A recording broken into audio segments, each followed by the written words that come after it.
Shalom Bapak Ibu Saudaraku yang dikasihi Tuhan, pemirsa setia di channel AGCC GPT Kudus lewat program Menara Doa. Mari kita satukan hati untuk kita berdoa memuji memuliakan nama Tuhan. Mari kita berdoa.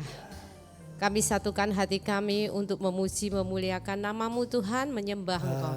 Lewat program Menara Doa channel AGCC GPT Kudus ini kami percaya Menara Doa kami selalu mendatangkan mujizat, selalu mendatangkan damai sejahtera sukacita, sehingga saat kami memuliakan nama-Mu, ada sesuatu yang ajaib terjadi dalam hidup kami. Hidup kami semakin hari semakin diperbarui, semakin serupa dan segambar dengan Engkau. Terima kasih Bapa di surga, kuduskan, sucikan hati pikiran kami, lidah bibir kami, sehingga kami layak untuk mengagungkan nama-Mu yang kudus. Kalau pekerjaan kuasa roh jahat yang ingin mengganggu dan ingin mencuri berkat-berkat rohani melalui menara doa ini Tuhan, kami hancurkan dalam nama Tuhan Yesus. Menara doa kami semakin hari semakin menjadi berkat. Nama Tuhan dimuliakan. Dalam nama Tuhan Yesus kami akan sehati sepakat untuk memuji memuliakan nama Tuhan. Kita semua yang sehati sepakat, mari kita aminkan bersama. Amin. Puji nama Tuhan. Mari Bapak Ibu Saudara katakan di dalam setiap pujian kita, setiap doa kita, biarlah segala sesuatu kehendak Tuhan yang terjadi di dalam hidup kita, bukan kehendak kita. Maka damai sejahtera itu yang akan kita dapatkan. Haleluya.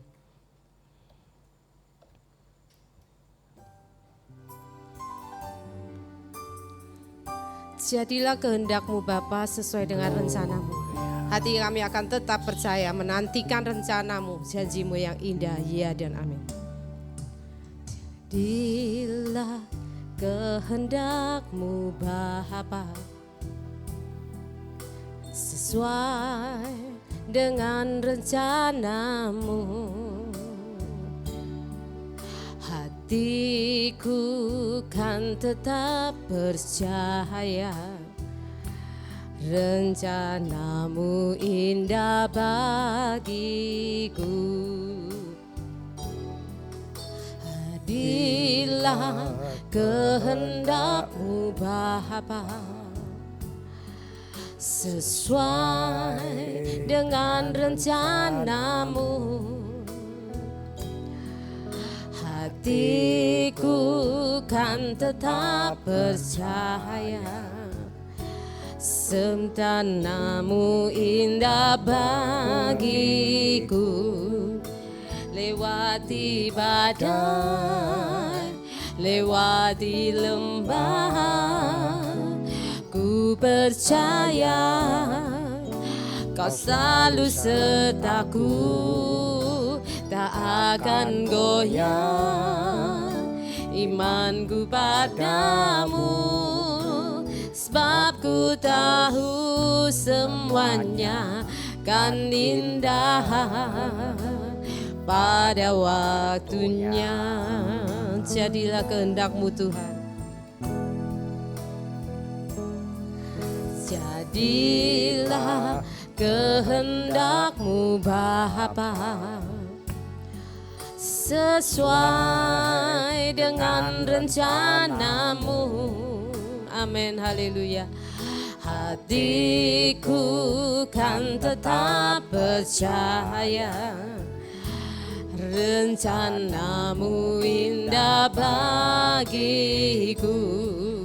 Jadilah kehendak-Mu, jadilah kehendak-Mu Bapa sesuai dengan rencana-Mu. Hatiku kan tetap percaya, amin, rencana-Mu indah bagiku.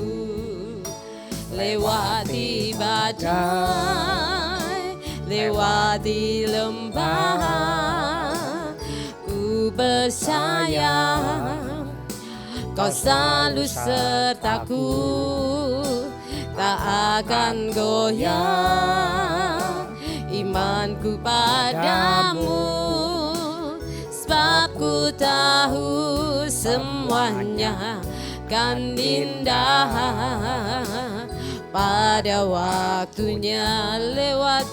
Lewati badai, lewati lembah, ku percaya Kau selalu sertaku, tak akan goyah imanku padamu, sebab ku tahu semuanya kan indah pada waktunya.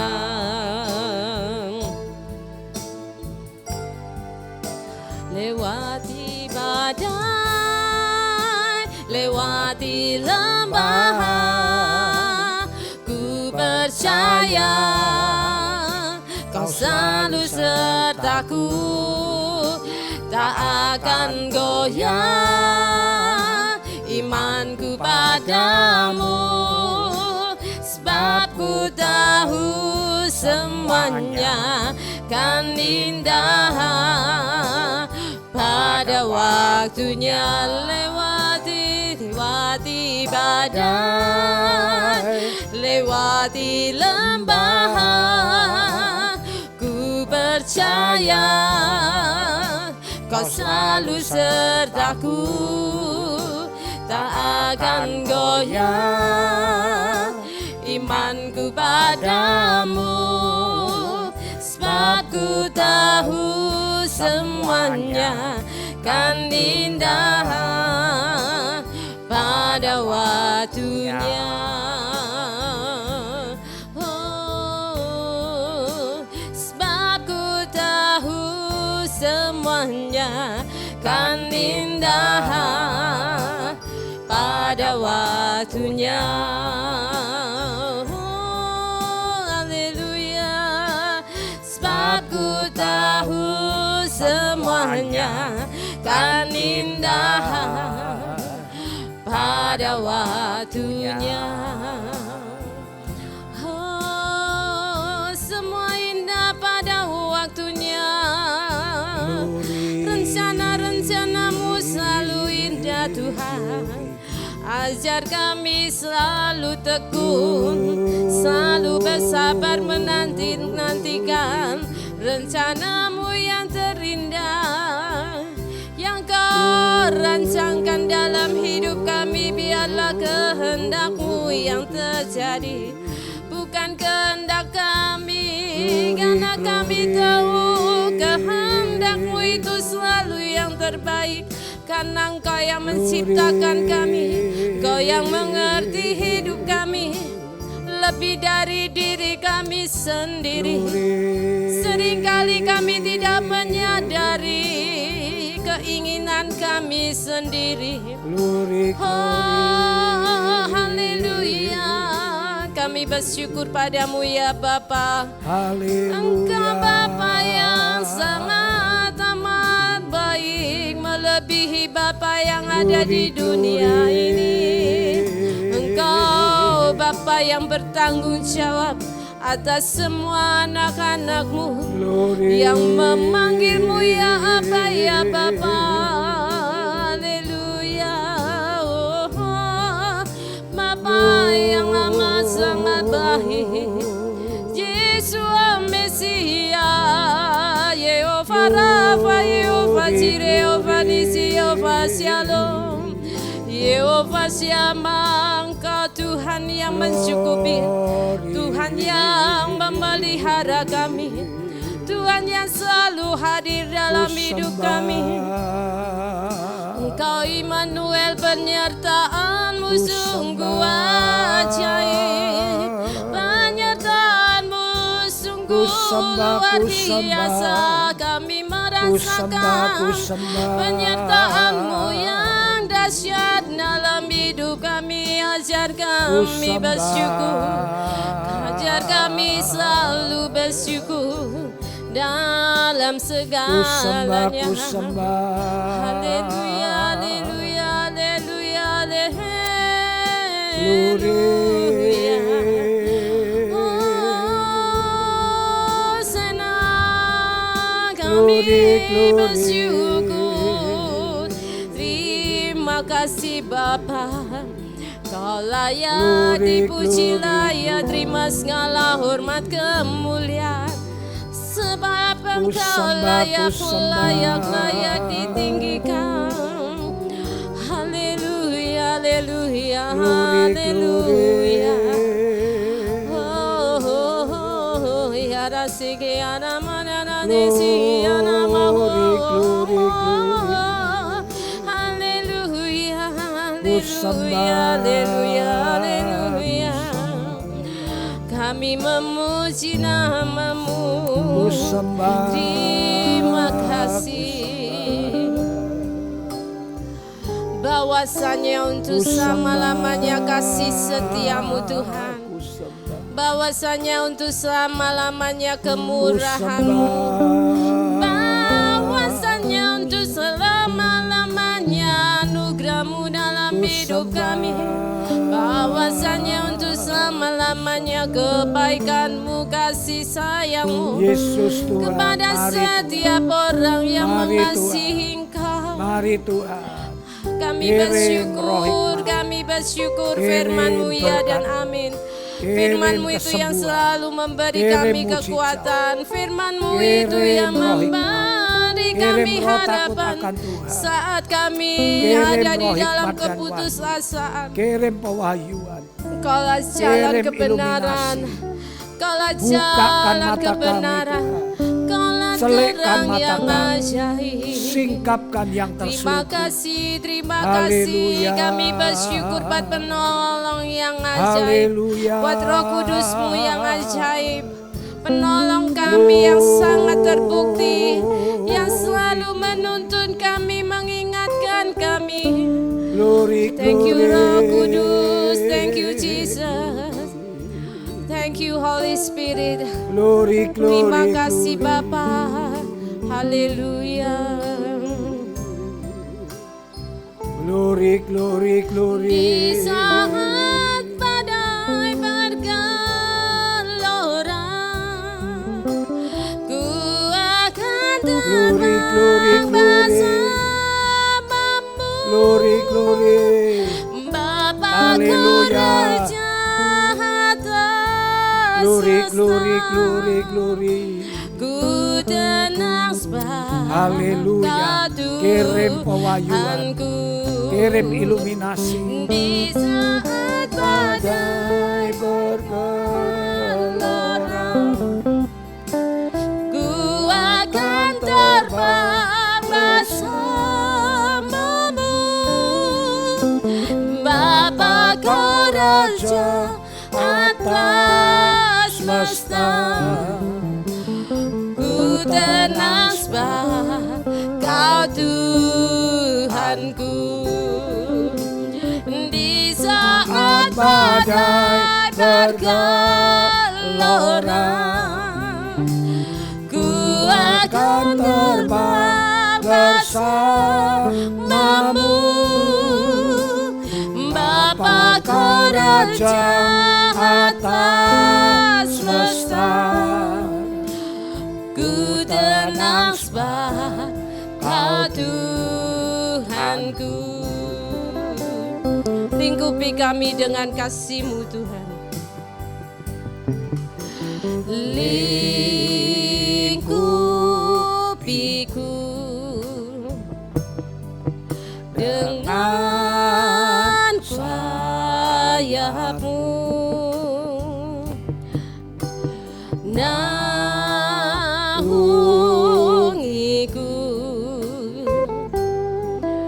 dalam kuasa-Mu. Di saat badai bergelora, ku akan terbang bersama-Mu. Bapa-Ku Raja atas semesta. Ku tenang sebab Kau Tuhanku. Di saat badai bergelora, ku akan terbang bersamamu. Bapa Kau Raja atas semesta, ku tenang sebab Kau Tuhanku. Ku tenang sebab Kau Tuhanku. Ku tenang sebab Kau Tuhanku.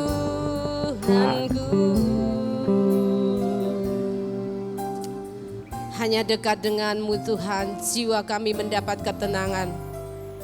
Haleluya.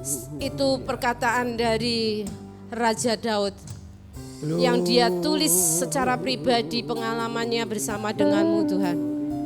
Entah sudah berapa puluh ribu atau mungkin juta tahun, kami tidak begitu tahu secara pastinya saat Daud menulis pujian tersebut. Tetapi pujian itu ada kuasa.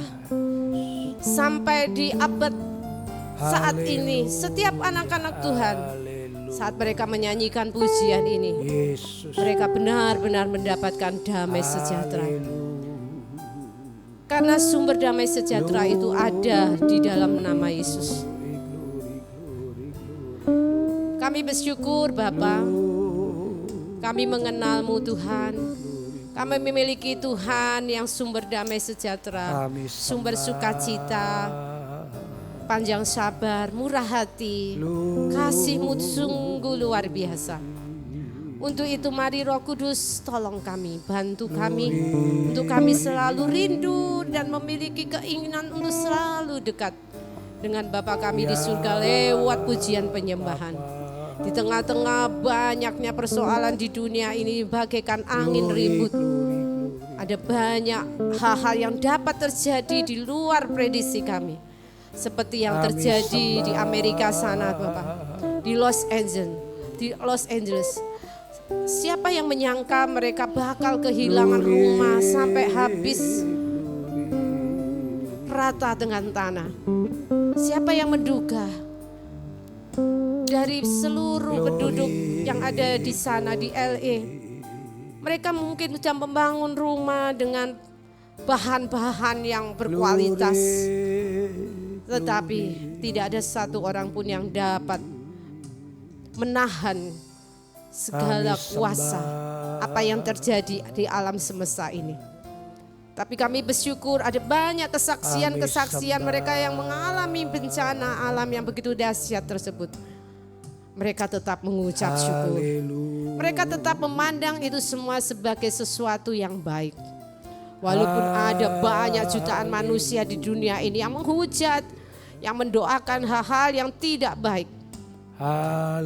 Tetapi kami dikuatkan, ada banyak orang yang percaya bahwa Engkau tetap pegang kendali di dalam kehidupan mereka. Untuk itu saat kami terus dekat denganmu, kami tidak tahu kapan badai topan itu datang seperti murid-murid saat mereka ada di perahu. Tiba mereka sekonyong-konyong datanglah angin ribut. Tapi saat mereka berseru memanggil namamu, namamu yang berkuasa meneduhkan badai tersebut. Itulah gunanya kami berdoa. Itu gunanya kami dekat denganmu. Saat kami dekat denganmu sumber damai sejahtera, segala badai kehidupan di dalam kehidupan kami pasti akan diredakan karena Engkau ada di dalam hidup kami. Bawa hati kami Tuhan, dan bawalah hati setiap anggota keluarga kami untuk selalu dekat denganmu.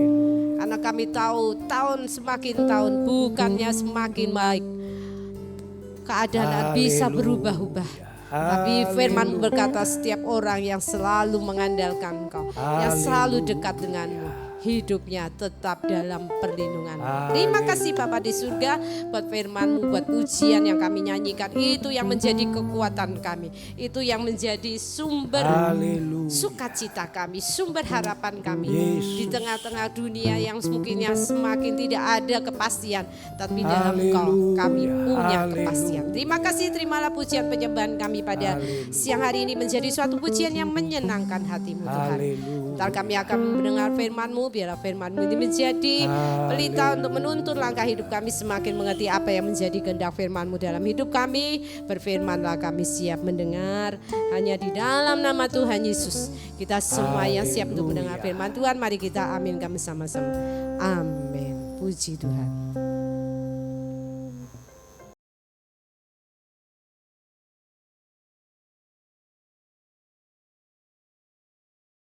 Puji Tuhan, saudaraku yang dikasihi Tuhan. Selamat bertemu kembali di acara Menara Doa Online. Siang hari ini kita belajar firman Tuhan di Kisah Rasul 11, 12, dan 13. Kisah Rasul 11, 12, dan 13. Saudaraku yang dikasihi Tuhan, saya akan menceritakan tentang bagaimana Petrus menerima pewahyuan, menerima penyingkapan bahwa dia tidak boleh menjauhi orang-orang kafir untuk maksud keselamatan. Sekali lagi, Petrus menerima pewahyuan berupa binatang-binatang haram yang ditaruh di kain lebar. Dan melalui pewahyuan itu Petrus diberitahu Tuhan bahwa dia tidak boleh menjauhi orang-orang kafir, bangsa-bangsa lain demi untuk memberitakan firman Tuhan. Kalau kita melihat, saudaraku, satu kebiasaan, satu adat yang sudah tertanam ribuan tahun itu sulit diubah. Bahkan Petrus sendiri yang sudah menerima Roh Kudus, yang bisa mujizat, tetap dia menganggap bangsa lain itu bangsa kafir yang tidak boleh didekati. Hal ini bermula dari memang di Perjanjian Lama hukum Taurat melarang orang Israel bergaul dengan bangsa-bangsa kafir, tapi dengan catatan supaya mereka tidak meniru perbuatan-perbuatan orang kafir tersebut. Kebanyakan pada waktu itu orang kafir itu menyembah berhala. Jadi pergaulan yang buruk merusak kebiasaan yang baik. Makanya Tuhan berfirman bahwa orang Yahudi dilarang bergaul dengan bangsa-bangsa lain. Karena orang Yahudi adalah bangsa pilihan Tuhan. Nah, hal itu terbawa ribuan tahun sampai-sampai Petrus pun menganggap itu benar. Tatkala Petrus bersama Kornelius berjalan bersama masuk rumah Kornelius, orang-orang Yahudi yang sudah percaya Yesus memprotes. Mengapa kamu berjalan sama orang bukan Yahudi? Mengapa kamu tinggal di rumah orang bukan Yahudi? Kita melihat betapa rasis, betapa mereka menerima firman itu secara letterlek. Padahal waktu itu hukum Taurat melarang mereka bergaul karena takut tertular kebiasaan-kebiasaan penyembahan berhala, dosa-dosa yang diperbuat. Nah, yang pertama kita melihat firman Tuhan itu mengalami perkembangan. Firman Tuhan itu mengalami satu kemajuan. Jadi firman Tuhan itu dituntun oleh Roh Kudus mengalami satu progresivitas. Kalau dulu tidak boleh bergaul dengan orang kafir dengan catatan supaya orang Israel tidak mengikuti kebiasaan orang kafir. Ribuan tahun kemudian tatkala Yesus hadir, Tuhan ingin kita boleh bergaul dengan orang kafir tapi bukan meniru kebiasaannya. Untuk mengabarkan Injil, kita boleh bergaul dengan orang kafir untuk memberikan atau menaburkan benih-benih firman Tuhan supaya orang kafir itu diselamatkan. Kita melihat ada perubahan. Itu yang pertama. Jadi kita tidak boleh memakai firman Tuhan dulu, tentunya bukan hal-hal yang tentang dosa, saudaraku. Kalau hal-hal yang tentang dosa, zaman dulu berzina dosa sampai kapanpun ya berdosa. Mencuri berdosa ya mencuri tetap berdosa. Tetapi ada hal-hal yang mengalami perubahan. Ya ini contohnya. Kalau dulu Tuhan memerintahkan jangan bergaul dengan bangsa-bangsa lain dalam konotasi supaya mereka tidak meniru pergaulan. Di Perjanjian Baru pun dikatakan jangan sesat, kebiasaan yang buruk merusak kebiasaan yang baik. Tetapi untuk mengambil maknanya itu perlu kita mengerti firman Tuhan. Sehingga Petrus pun gagal paham. Nah, Tuhan memberikan penglihatan, pewahyuan supaya Petrus mengerti bahwa orang kafir khususnya seperti Kornelius yang takut akan Tuhan, yang suka berkorban, yang hidup saleh tidak perlu dijauhi walaupun orang kafir. Kecuali orang kafir yang ya tidak bertobat menyembah berhala, itu jauhi. Jangankan orang kafir, orang Kristen sendiri pun Paulus bilang kalau orang Kristen itu masih berdosa seperti jemaat Korintus masih hubungan dengan istri ayahnya, blok-blokan, jauhi itu. Ya, jangankan orang kafir, orang Kristen pun yang enggak bertobat jauhi. Nah, saudaraku, jadi kita harus menerima makna dari firman Tuhan itu, bukan letterleknya. Nah, ini perlu menerima iluminasi, pembukaan, pewahyuan. Saudara baca ayat yang sama, tapi saudara harus menerima pewahyuan. Nah, ciri orang beragama, kalau sudah lihat orang agama-agama lain, apa yang difirmankan dulu itu dipegang teguh-teguh letterlek. Dia tidak bisa menerima pesan yang ada di dalamnya. Karena tidak ada Roh Kudus yang menerangi. Kalau kita orang Kristen ada Roh Kudus yang menerangi. Sehingga bukan soal makan babi itu haram. Tetapi apa yang keluar dari dalam itu yang haram, yang dari luar masuk enggak haram. Itu mengalami perkembangan. Kalau soal sunat itu soal sunat jasmani, mengalami perkembangan. Sunat batiniah itu yang lebih penting.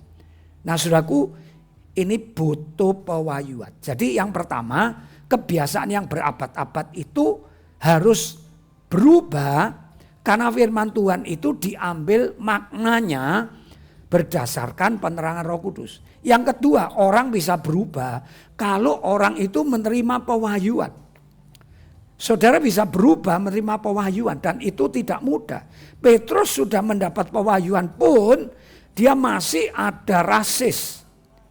Kita melihat beberapa puluh tahun kemudian tatkala dia berkumpul dengan orang-orang non-Yahudi, begitu golongan orang Yahudi datang, dia memisahkan diri karena dia takut terhadap orang-orang Yahudi yang memarahi dia, mengolok-olok dia, membuli dia. Sanksi sosial. Nah, itu sebabnya kita paham kalau ada orang agama seberang, kemudian dia menjadi Kristen, itu dia takut sanksi sosial. Dijauhi, dimarahi, diusir. Nah, saudaraku, untuk itu dibutuhkan pewahyuan yang terus menerus. Saya yakin Petrus pewahyuan sekali.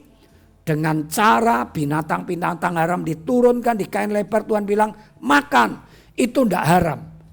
Itu Petrus memaknai bahwa tatkala Kornelius yang bangsa kafir datang menjemput, dia harus mau bersama-sama dengan orang kafir. Dan tentunya nanti ada pewahyuan-pewahyuan lagi. Sama seperti saya dan saudara. Saudara punya kebiasaan apa? Tentunya bukan dosa ya, tentunya bukan dosa. Mungkin kita juga punya rasa rasis, kesukuan, atau dosa-dosa lain yang saya katakan kelemahan lah, bukan dosa, itu kelemahan. Nah, untuk mengubah itu saudara perlu rajin membaca firman, kemudian firman itu nanti akan memberi pewahyuan kepada saudara. Sehingga saudara akan mengerti dan saudara akan berubah. Petrus kalau tidak menerima penglihatan binatang-binatang haram itu, dia akan sulit berubah. Dia tidak mau pergi dengan utusan Kornelius.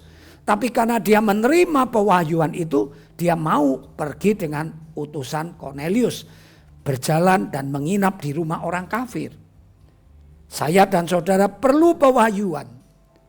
Kadang-kadang ayatnya sama, tapi kita baca, Tuhan mencelikkan mata kita. Sehingga apa yang dulu kita merasa terikat, umpama rokok atau yang lain-lain, kebiasaan-kebiasaan buruk yang saya katakan mungkin tidak dosa. Merokok itu kan banyak orang menganggap tidak dosa, tapi itu kebiasaan buruk. Nah itu butuh pewahyuan. Kalau saudara membaca firman nanti, saat saudara dicelikkan, saudara kan mengerti, oh ternyata tidak letterlek. Banyak orang yang umpama merokok, gak ada ayatnya merokok. Memang gak ada, tapi saudara akan menerima pewahyuan nanti. Oh tubuhmu itu baik Tuhan. Ya, nge-vape mungkin, nge-vape sekarang ternyata lebih bahaya dari rokok. Orang dulu bilang, nge-vape gak apa-apa aman. Lihat itu di YouTube, nge-vape lebih bahaya. Mungkin bilang gak apa-apa, tapi itu butuh diwahyukan oleh firman Tuhan. Nah itu sebabnya mintalah roh hikmat dan wahyu. Mungkin kebiasaanmu apa yang belum bisa lepas. Saya yakin dengan roh hikmat dan wahyu nanti saudara akan lepas. Rasismu, kebiasaan-kebiasaan buruk akan lepas oleh pewahyuan firman Tuhan. Makanya terus dengar firman Tuhan. Dengar firman Tuhan. Kadang-kadang 100 kali dengar firman Tuhan belum dapat wahyu. Sama seperti Tuhan berkata kepada para pendengarnya waktu itu. Tuhan Yesus bilang, kamu mendengar tapi tidak pernah mengerti. Kamu melihat tetapi tidak pernah nampak. Kenapa? Karena belum dicelikkan. Mohonlah Roh Kudus setiap engkau mendengar firman Tuhan. Rendahkan hatimu supaya engkau bisa diubah. Sama seperti Petrus diubah oleh kebiasaan-kebiasaan yang dulu dianggap benar. Firman Tuhan dulu bilang gak boleh bergaul dengan orang kafir. Dimakan secara letterlek. Padahal intinya kalau orang itu berdosa jangan bergaul. Maupun itu orang Kristen saudara seiman jangan bergaul.